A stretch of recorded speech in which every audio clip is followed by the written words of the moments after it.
আন্তর্জাতিক অপরাধ ট্রাইব্যুনালে আইসিটির একটি মামলায় কারাবন্দী সাবেক সংসদ সদস্যকে জামিনে মুক্তি পাইয়ে দেওয়ার নামে ১ কোটি টাকা দাবি করার অভিযোগ প্রকাশ্যে আসায় বিচারাঙ্গনে তীব্র আলোড়ন সৃষ্টি হয়েছে।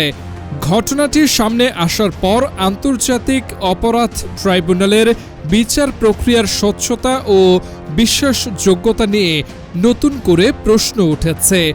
এ বিষয়ে উদ্বেগ প্রকাশ করেছেন ট্রান্সপারেন্সি ইন্টারন্যাশনাল বাংলাদেশ টিআইবি এর নির্বাহী পরিচালক ইফতেখারুজ্জামান। মঙ্গলবার প্রতিক্রিয়ায় তিনি বলেন, এই ঘটনা আইন পেশা কতটা গভীরভাবে কলুষিত হয়েছে তার একটি ভয়াবহ উদাহরণ। তার মতে, এই ধরনের অভিযোগ আন্তর্জাতিক অপরাধ ট্রাইব্যুনালের অধীন বিচার প্রক্রিয়ার ওপর সাধারণ মানুষের আস্থাকে মারাত্মকভাবে ক্ষতিগ্রস্ত করতে পারে।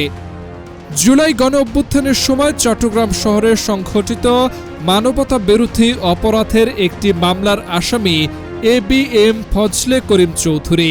তিনি বাংলাদেশ আওয়ামী লীগ থেকে নির্বাচিত চট্টগ্রাম ৬ আসনের সাবেক সংসদ সদস্য। অভিযোগ উঠেছে, মামলায় তাকে জামিন পাইয়ে দেওয়ার জন্য তার পরিবারের কাছে ১ কোটি টাকা দাবি করেছিলেন সদ্য পদত্যাগ করা প্রসিকিউটর মোহাম্মদ সাইমুম রেজা তালুকদার। হোয়াটসঅ্যাপ কথোপকথনের একটি অডিও রেকর্ডিংয়ে এই ঘুষ দাবির তথ্য পাওয়া গেছে।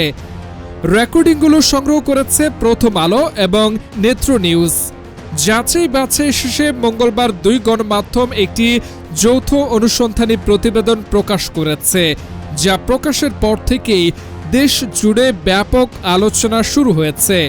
ইফতেখারুজ্জামান বলেন, বিশেষ করে এমন সময়ে এই ঘটনা সামনে এসেছে যখন নতুন সরকার দুর্নীতির বিরুদ্ধে কঠোর অবস্থানের অঙ্গীকার করে ক্ষমতায় এসেছে, অথচ এ বিষয়ে বর্তমান আইনমন্ত্রী এবং সাবেক ও বর্তমান চিফ প্রসিকিউটরের দৃশ্যমান নমনীয়তা জনমনে নতুন প্রশ্ন তৈরি করছে। অভিযোগ প্রকাশের পর মঙ্গলবার আন্তর্জাতিক অপরাধ ট্রাইব্যুনালের চিফ প্রসিকিউটরের কার্যালয়ে একটি রুদ্ধদ্বার বৈঠক অনুষ্ঠিত হয়। বৈঠক শেষে চিফ প্রসিকিউটর মোহাম্মদ আমিনুল ইসলাম সাংবাদিকদের জানান, অভিযোগের বিষয়ে তাদের পক্ষ থেকে অভ্যন্তরীণ তদন্ত করা হবে।